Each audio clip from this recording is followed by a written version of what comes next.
Lorsqu'une moto connaît un succès, on peut s'imaginer qu'elle nous plaira. Et c'est là toute la magie des deux roues. Et comme je le dis souvent, il faut essayer pour s'en assurer. Aujourd'hui en est la preuve. Chaque moto est différente, tant dans le tempérament que par son confort. Et parfois, ce qui fait un bon choix pour l'un peut être un mauvais choix pour l'autre. Cet essai en est l'exemple type. Et même si je ne suis pas un exemple parfait, je pense pouvoir donner un ressenti au plus proche de la réalité, de ma réalité.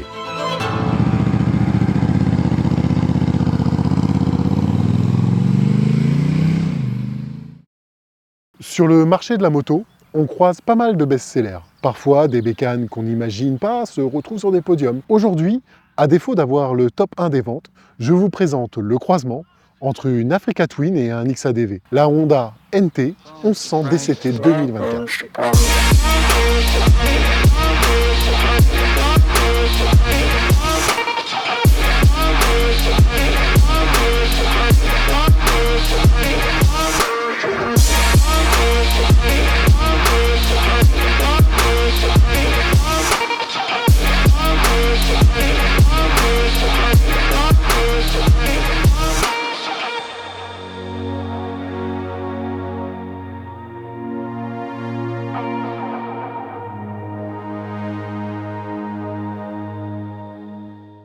Dans les grandes lignes, c'est le châssis de l'Africa Twin et la face avant d'un scooter XADV.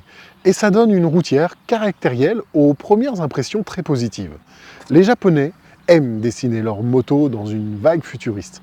Les formes sont pointues, parfois agressives, mais le mélange donne des motos plutôt sympas et qui changent un petit peu des deux roues un peu ternes. Avant de parler des quelques caractéristiques qui la composent, parlons du prix, avant que j'oublie. 14 749 € pour la version boîte méca et 15 749 € pour la version DCT. C'est presque 700 € de plus que la version de 2023, avec différents coloris, le bleu, le rouge et le gris. Adieu le blanc et le noir de 2023. On a fait le tour sur le sujet qui fâche.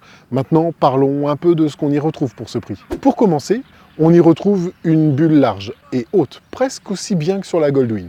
Avec réglage à la main, faudrait pas déconner tout de même. Des déflecteurs en veux-tu en voilà, pour protéger les épaules, les poignets et même les jambes.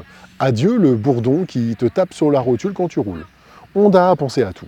La face avant donne du caractère à cette titine, avec ses deux feux LED en V, qui, je dois dire, habillent magnifiquement ce GT. Le fameux cadre double poutre de l'Africa Twin, son excellent bicylindre, en ligne de 1084 cm3, développant non pas 100 chevaux, ni 101, mais bel et bien 102 chevaux à 7500 tours minute. Côté dimension, c'est plutôt correct. 2,24 m de longueur, un empattement d'1,53 m, une hauteur de selle de 820 mm, ça c'est plutôt pratique pour les courses sur pattes comme moi, et un poids en ordre de marche de 238 kg. On y retrouve un réservoir de 20,4 litres, oui, on aime les décimales, avec une conso moyenne d'après le constructeur de 6 litres au 100, qui se sera avérée légèrement plus conséquente en essai, avec environ 8 litres au 100. Le train avant est composé d'une fourche téléhydraulique inversée, réglable en précharge, offrant un débattement de 150 mm avec une jante en 17 pouces. Et le train arrière avec un mono-amortisseur de 150 mm de débattement,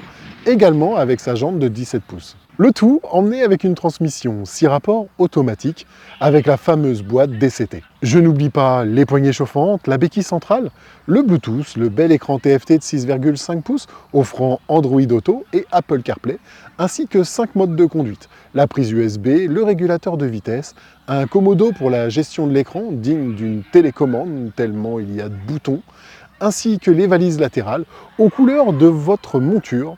Bref, sur le papier, plein de trucs sympas. Plus qu'à rouler pour aller tester tout ça.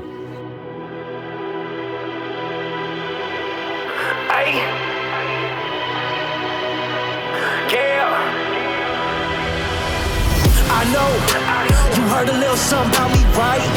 People love to talk, everybody wanna doubt me, right? I know, bunch of fakes all around me, right? They clowning like, I ain't hear what it sounded like. I know, these fools hating on the low, smiling all in my face, stab me in the back though. I know, that's what I got a gun for. Bullets shooting real fast, bodies down real slow. I know, I'm outside on the road, money coming in fast. nights, make sure I get more. I know, working all day long, grinding my whole life, not just on these songs I know.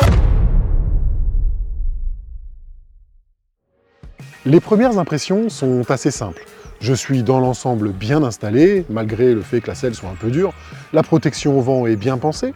J'aurais aimé que la bulle soit plus arrondie pour dévier correctement le vent devant moi. Mais voilà, je sais que je ne vais pas me faire des amis, mais cette moto, ce n'est pas mon dada. Trop de détails me turlupinent et font que je ne me sens pas à mon aise sur cette moto. Ça peut paraître bizarre, c'est une des motos les plus vendues chez Honda, et donc j'essaye de comprendre si ce que je ressens n'est pas simplement de ma faute. Le moteur ne se ressent pas comme sur l'Africa Twin, l'admission a changé, je le trouve creux et en sous-régime, il claque dur lorsque je passe la barre des 2000 tours minute. Vous allez me dire, ne reste pas à 2000 tours minute, évidemment. Seulement, c'est une boîte DCT. Et en mode D, la boîte ne me laisse pas le temps d'apprécier la montée en régime et cherche absolument à atteindre la 6e très rapidement, à 57 km/h exactement. C'est une sensation de boîte mal étagée avec le bicylindre. J'ai pris des infos d'autres propriétaires qui me confirment, eux, que la bécane est super sympa à conduire, qu'ils ne ressentent pas cela, alors je prends sur moi. Et je me dis que peut-être je n'ai pas l'habitude de cette DCT. Je passe donc en mode S pour sport, et là, tout de suite, le régime me convient mieux. Ça y est, enfin, je me sens sur une moto. Sauf que les à-coups de filet de gaz me gênent énormément. La première passe très tôt et j'ai du mal à trouver le confort sur cette moto.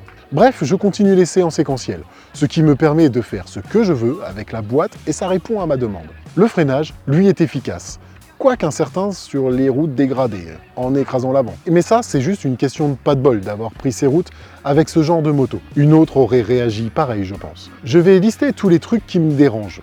Comme ça, ce sera fait et on finira sur une note plus agréable. J'ai la sensation que le moteur n'est pas adapté à la moto. Il se veut coupleux et efficace, mais quand je conduis une GT, je ne veux pas une Africa Twin. Et il est peut-être là le problème. Il ne fallait peut-être pas me le dire. La boîte DCT en mode D, j'en ai déjà parlé. Le duo aura été compliqué aussi, à défaut d'avoir des impacts de casque derrière la tête. Mes passagères auront eu le même constat. La prise au vent à l'arrière est assez inconfortable. La déviation du vent par l'avant revient trop tôt sur l'arrière et crée du désagrément aux passagers. Le réglage de la bulle est chaotique. Il a testé ma patience durant quelques occasions, à tel point que j'ai fini par lâcher l'affaire et j'ai roulé en mode roster la majorité du temps, dû certainement à la graisse qui n'a pas eu le temps d'arriver sur les rails, la moto est neuve. En dehors de cela, le freinage est mordant.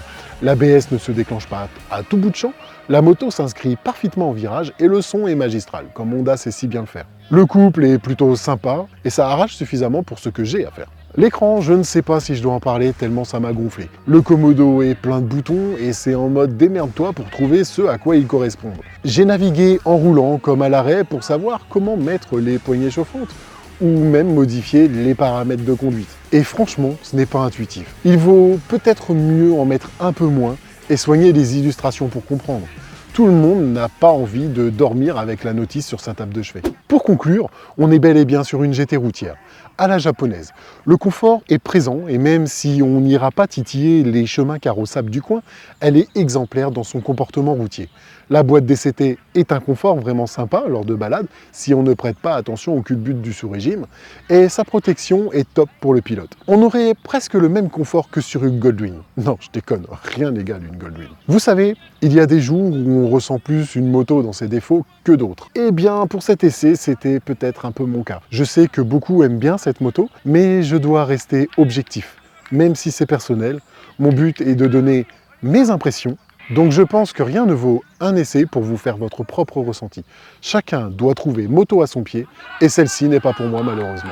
Je remercie Honda Bike Park 72 Le Mans pour m'avoir mis à disposition cette NT1100 DCT 2024 et qui me laisse libre de donner un avis objectif sur les motos qu'il me prête. Quant à nous, on se retrouve très vite. Et d'ici là, soyez prudents.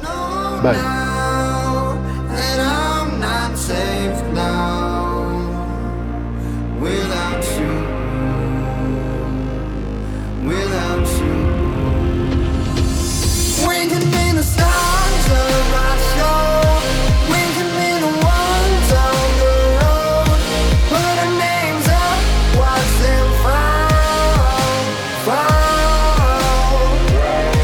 Not a poor man's what's it long.